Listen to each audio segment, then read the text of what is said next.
3 chairs.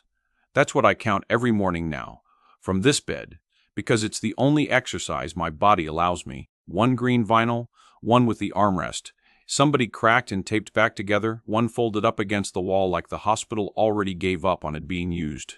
11 days. 11 days since they wheeled me out of surgery with a new valve stitched into a heart that apparently decided 62 years was enough abuse. And in 11 days, those 3 chairs have held exactly nobody.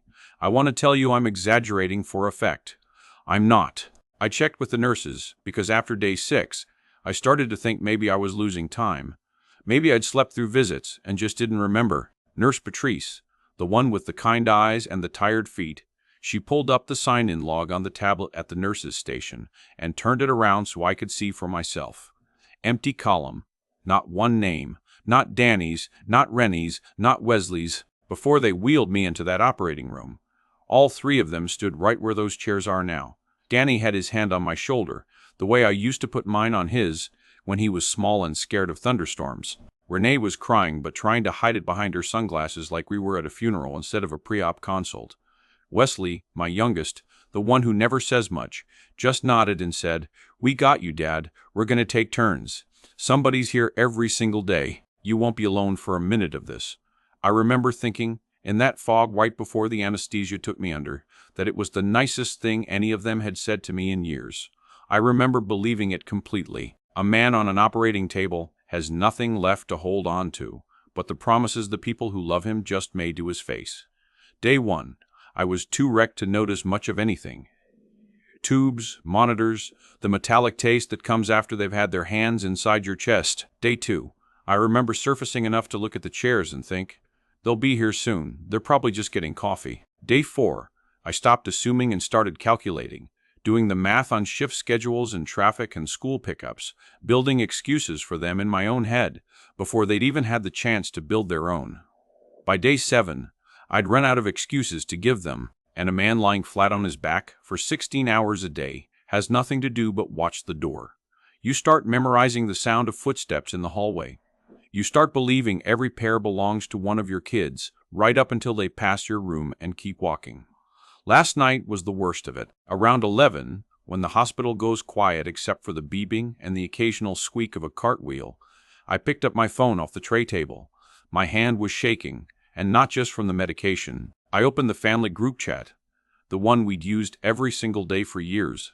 Birthdays, recipes, dumb memes Renee used to send at 2 a.m. And there, sitting in that thread, unread by everyone but me, was a message I'd sent on day 9. 3 words. "Anybody coming today?" No reply. Just a timestamp sitting there for 2 full days, mocking me, and 1 photo Renee had posted in a different chat entirely. A group photo, my 3 kids, smiling, somewhere that clearly wasn't a hospital, taken the very same afternoon I'd sent that message. Rewind 8 days before that photo, before the empty chairs, before any of it. The dinner table still had the good tablecloth on it, the one Renee only brought out for holidays, because I think somewhere in her head, open-heart surgery counted as an occasion. Meatloaf. Mashed potatoes. The kids' favorite from when they were small, like food could tether them back to being a family, instead of 3 adults who mostly texted me on birthdays. Rachel got there first, still in her scrubs, 12-hour shift written all over her face. She kissed my forehead and said, "Dad, I already talked to my charge nurse. I've got PTO banked. Whatever days you need me, I'm there." And I believed her, because Rachel keeps her word, always has, ever since she was 9 years old and promised to feed my old beagle every morning before school, and never missed a single day for 6 years. Mark came late, like always, blaming traffic that wasn't really there. He sat down, loosened his tie, and before he'd even taken a bite, he was already negotiating. "I've got the Hendricks account closing that week, but I can shift some calls. I'll take the day shift, Tuesday through Thursday, that works." Mark talks about visiting hours like they're line items in a budget. That's just who he became after the divorce, after the promotion, after he stopped calling just to talk. Tyler didn't say much. Tyler never does. He picked at his potatoes and finally mumbled, "Yeah, I'll be there," in that flat voice he's had since he was 19, and we had the fight about him dropping out of state, the one neither of us has ever really apologized for. 11 years of a wound that never closed, just scarred over crooked. I remember sitting at the head of that table, looking at the three of them, and feeling something dangerously close to hope. Rachel with her calendar already open on her phone, blocking out shifts. Mark pulling up his work schedule to prove he was serious. Tyler, quiet but there, physically present in a chair for the first time in months. Renee squeezed my hand under the table. She leaned over and whispered, "Maybe this is it. Maybe this is what brings them back together." And God help me. I let myself believe her. After dinner, out on the porch, Rachel and Mark actually made a spreadsheet. An honest-to-God shared document with color-coded shifts, morning, afternoon, night. 3 names rotating through 11 days like clockwork. Tyler signed off on his slots without complaint, which from him was practically a hug. I stood in the doorway watching my children plan around me, instead of around themselves for once, and I thought, this is the gift the surgery is giving us. Not just a repaired valve. A repaired family. I didn't sleep that night. Not from fear of the operation. From something almost like excitement, the kind you feel before a reunion you've waited years for. I lay next to Renee and told her, I think it's going to be okay. Not just the surgery, us, all of it. She didn't answer right away. When she finally spoke, her voice had something in it I didn't recognize yet. Something careful. "Just don't expect too much, Frank," she said. "People make promises easy at a dinner table." I brushed it off. I told myself she just worried too much, the way she always had about the kids drifting. I had no idea, lying there in the dark, how right she was going to turn out to be, and how soon. The morning of the surgery, I woke up at 4:47, 4 minutes before my alarm, and I remember thinking that was a strange thing for my body to do, like it wanted a few extra minutes to be scared in private before the day officially started. Margaret used to say I never let myself feel nervous about anything, that I just went quiet instead. She would have known exactly what to do with me that morning. She would have made the coffee too strong on purpose, the way she did before my gallbladder surgery back in '09, and told me some ridiculous story about her sister's wedding to keep my mind somewhere else. Instead, I made the coffee myself, poured too much water in it, and drank it anyway, sitting at the kitchen table in the dark, looking at the 3 empty chairs around it. Rachel had texted the night before. "Got a shift covered for tomorrow morning, Dad. I'll be there when you go back." I read it 4 times. I wanted to believe the exclamation point I imagined at the end of it, even though there wasn't one. The drive to the hospital was quiet. My neighbor Dale drove me, since Margaret's been gone 3 years now, and there was no one else to ask that early, without it feeling like a burden. Dale talked about his grandson's Little League game the whole way, and I nodded along, staring out the window at streetlights turning off one by one as the sky went gray, thinking about the last time I'd been wheeled anywhere in a hospital, which was the night Margaret didn't come home from hers. Pre-op was cold in that specific hospital way, the kind of cold that feels intentional, like it's meant to keep you from getting too comfortable with the idea of staying. A nurse named Priya asked me to remove my wedding ring, and my hands shook doing it. Not from fear exactly, or maybe exactly from fear. I don't know anymore what the difference is at 63 with your chest about to be opened up. She noticed. She didn't say anything, just patted my arm and said the doctor would be in soon, and left me alone behind a thin curtain with a monitor beeping my heart rate back at me like it was keeping score. 8:15. Rachel's shift was supposed to start at 8. I checked my phone, which I wasn't technically supposed to have on, but I kept it under the blanket anyway. No messages. I told myself traffic on the 40 gets bad that time of morning, that she probably just hit the tunnel where the signal drops. I'd used that excuse for her before, more times than I like to admit, going all the way back to her mother's funeral, when she showed up during the second hymn. 8:30. The anesthesiologist came in to go over the risks I already knew by heart from 3 separate consultations, and I nodded through all of it while my eyes kept sliding toward the curtain, waiting for it to move, for her voice to come through it complaining about parking. 8:42. A different nurse came to tell me they were almost ready to take me back. I asked her, as casually as I could manage, if anyone had checked in at the front desk for me. She looked at her clipboard, shook her head, said she'd let me know if that changed. I told her that was fine, that my daughter probably just got held up. I said it like it was nothing, like my chest wasn't already cracking open a little, right there, before anyone ever touched it with a scalpel. They rolled me back at 8:51. The last thing I saw before the doors swung shut was the empty hallway behind me, and no one running down it calling my name. I woke up in recovery with a tube down my throat and a machine breathing for me, and the first thought that crawled through the fog wasn't fear. It was math. Rachel's shift was supposed to start at 9. I didn't know what time it was, but I knew somehow in my bones that 9 had already come and gone without her. By the time they moved me to a private room, it was almost 4 in the afternoon. My phone was in a plastic bag with my wedding ring and my reading glasses, and a nurse named Denise set it on the tray table without me asking. She had kind eyes and forearms like she'd spent a decade lifting men twice her size, and she didn't say anything about the chairs being empty. She just checked my incision, adjusted my pillow, and told me to breathe from my stomach, not my chest, because my chest was going to hurt for a long time. The first text came in at 4:40. Rachel, Dad, I'm so sorry. Daycare called. Emma spiked a fever of 103. I couldn't just leave her there. I'll come tomorrow first thing, I promise. I read it twice, waiting for the anger to show up. It didn't. What showed up instead was a strange, quiet understanding, like I'd already known this was coming before the surgeon ever picked up a scalpel. Mark called at 7 and left a voicemail instead of waiting for me to answer, which told me everything before I even listened to it. His voice was clipped, rehearsed. Dad, hey, it's me. Listen, we've got a shipment mess at the warehouse. Some idiot double-booked a delivery and Denise, not your Denise, my supervisor Denise, is losing her mind. I gotta be here till this gets sorted. I'll swing by tomorrow after my shift, I promise. Tell them not to discharge you without me seeing you first. He laughed a little at his own joke. I didn't. Tyler didn't call at all. He texted at 9:15. Car wouldn't start. Battery's dead. Gonna get a jump in the morning and come straight there. No apology. No question about how the surgery went. I stared at that message so long the screen dimmed and locked itself, and I had to press the button again just to read it a second time. Like, maybe it would say something different. Denise came in around 11 for her rounds, humming something under her breath, and she caught me staring at the ceiling instead of sleeping.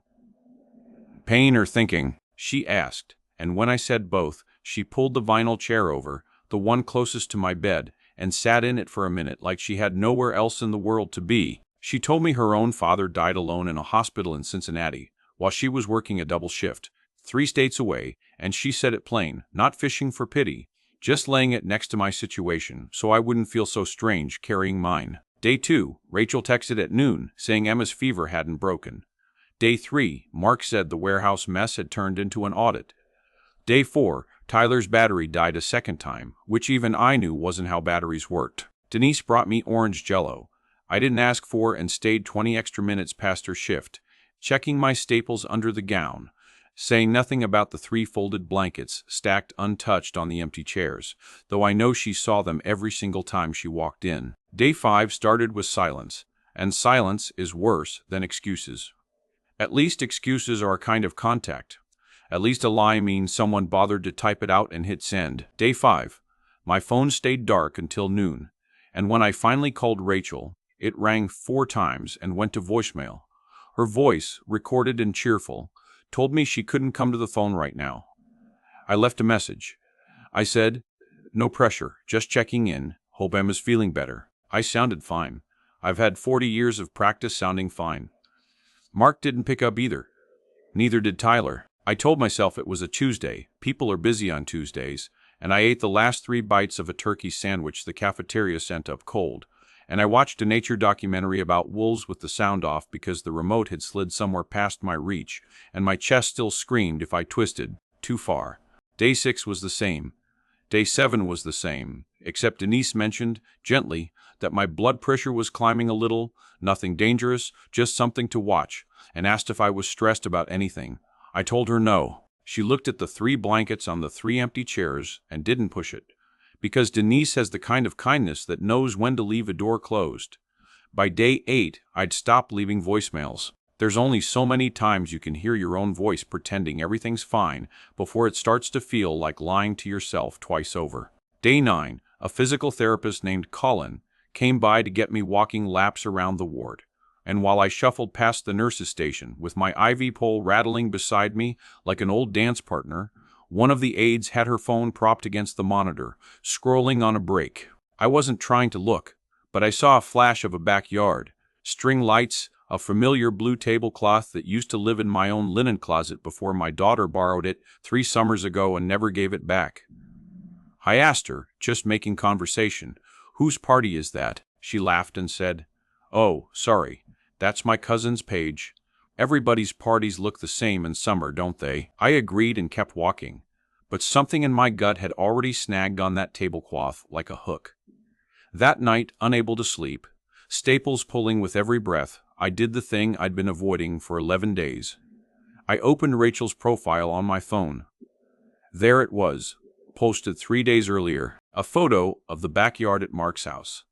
The one with the crooked fence I'd promised to fix last spring and never got to. Rachel was laughing with a paper plate in her hand. Tyler stood behind her, flipping something on the grill, wearing the sunglasses I bought him 2 Christmases ago. And in the corner of the frame, half-cropped but unmistakable, Mark's wife, holding a sheet cake with blue frosting letters that spelled out a name that wasn't mine, a birthday that wasn't mine, a celebration that had absolutely nothing to do with the man lying alone in a hospital bed with his chest wired shut.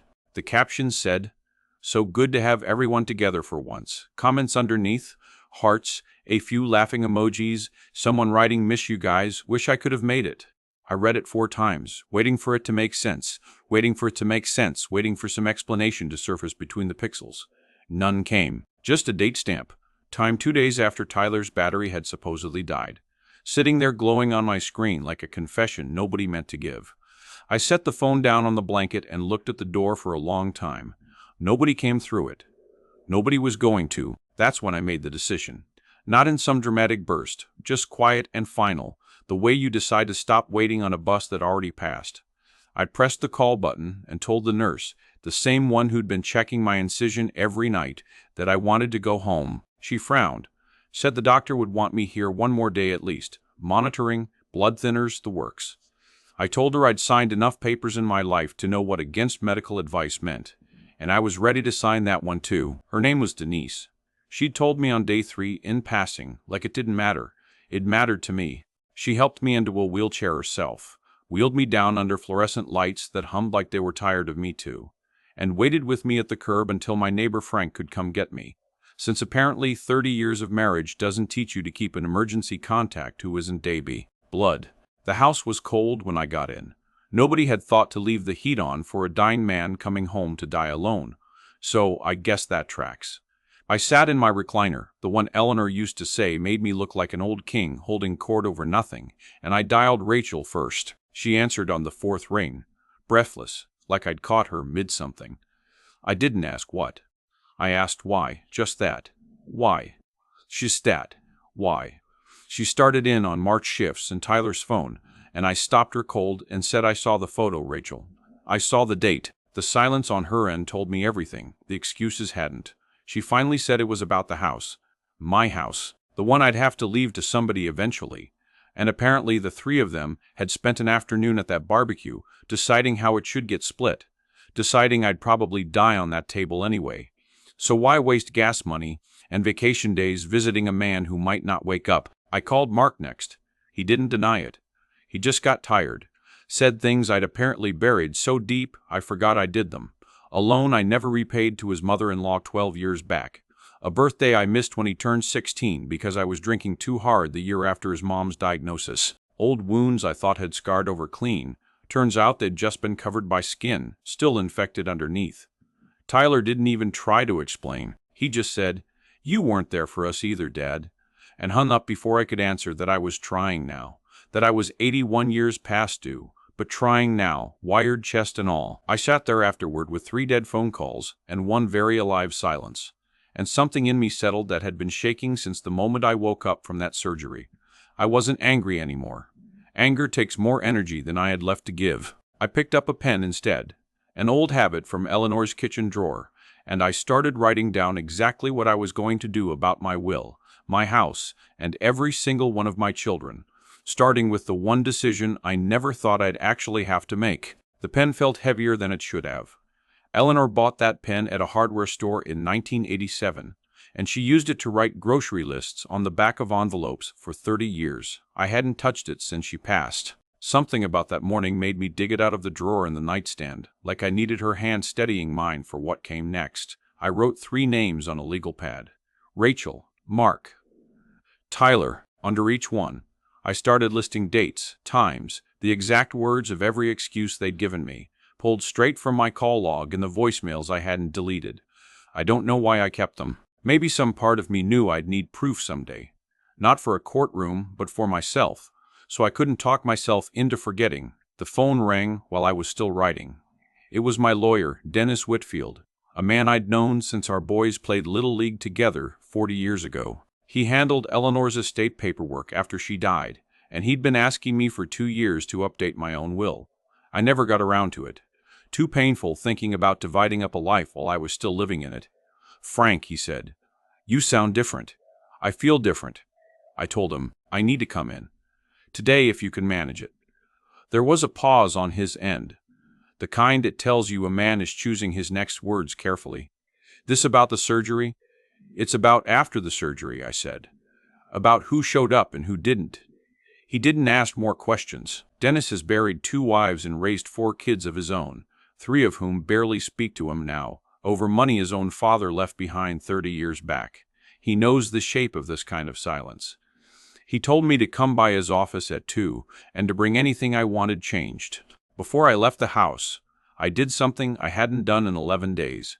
I looked at myself in the bathroom mirror, really looked, past the incision scar still raw and pink down my sternum, past the yellowing bruises where the IV lines had been. I looked old, not just 63 years old, but used up, like something that had been left out, in weather it wasn't built to survive. And then, sitting on the bathroom counter where I'd left it charging overnight, my phone buzzed.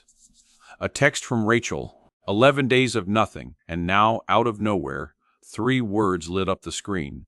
"Dad, are you okay?" I stood there staring at it for a long time. Not because I didn't know the answer, because I was trying to figure out why now. Why today, specifically, after complete silence since the day I checked myself out of that hospital bed, with nothing but a nurse named Carol Jean helping me into a cab. I didn't answer right away. Instead, I opened my banking app, something I rarely touch, and I looked at the balance sitting there, the number that represented 40 years of electrical contracting work. Every callus, every early morning, every job Eleanor and I built this life around. Then I understood. Word travels fast in a family, even a broken one. Someone must have mentioned I'd been to see Dennis. Someone must have put 2 and 2 together about a will and a house and a man with no reason left to protect anyone's feelings. I put the phone face down on the counter and grabbed my truck keys. I drove to the diner on Route 9, the one Eleanor and I used to stop at after church, because I needed a place that didn't belong to any of them. A place with no ghosts of promises broken. I sat in a corner booth with black coffee going cold, and I made a decision that had nothing to do with anger anymore. I wasn't going to call Rachel back. I wasn't going to explain myself to Mark. I wasn't going to wait by a phone that wasn't going to ring the way I wanted it to. 3 weeks after that night, Denise, the night nurse who'd sat with me through the worst of it, showed up at my door with a casserole dish and a paperback novel she thought I'd like. She wasn't on shift. She wasn't getting paid. She just remembered I mentioned liking mysteries, and she remembered which chair by my bed I always looked at when I thought nobody was watching. That's the thing nobody tells you about family. Sometimes it walks into a hospital room in scrubs and takes your blood pressure at 3 a.m. and asks how you're really doing, and means it. My neighbor Walt started coming by too, not because I asked, but because he noticed my mailbox flag hadn't gone down in 2 days, and he got worried enough to knock. We sit on my porch some evenings now, him with his beer, me with my water because of the medication, and we don't talk about much. Weather, his grandkids, the Cardinals game. But he shows up. That's the whole thing right there. She shows up. I spent a lot of nights after the surgery turning one question over in my head like a stone I couldn't put down. Had I raised kids who didn't love me, or had I just spent too many years accepting less than I deserved and calling it patience? I think it's the second one. I think somewhere along the way I taught Rachel and Mark and Tyler that Dad will always be there, Dad will always forgive, Dad will always find a reason to make excuses for us before we even have to make them ourselves. I built that pattern with my own hands, same as I built the additions on all 3 of their houses for free. Here's what 11 days alone in that hospital bed taught me, and it's the only lesson worth keeping from all of this. You can love people with everything in you and still refuse to let them treat you like an afterthought. Those aren't opposite things. You can hold both at once. I still love my children. I don't know if I'll ever stop, but love without boundaries isn't love. It's just a door left open for people to keep walking through and taking what they want on their way out.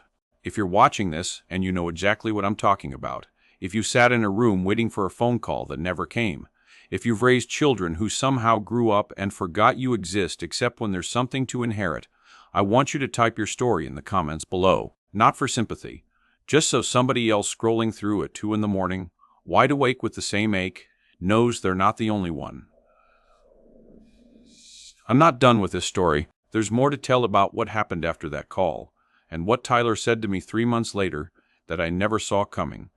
Stick around for that one.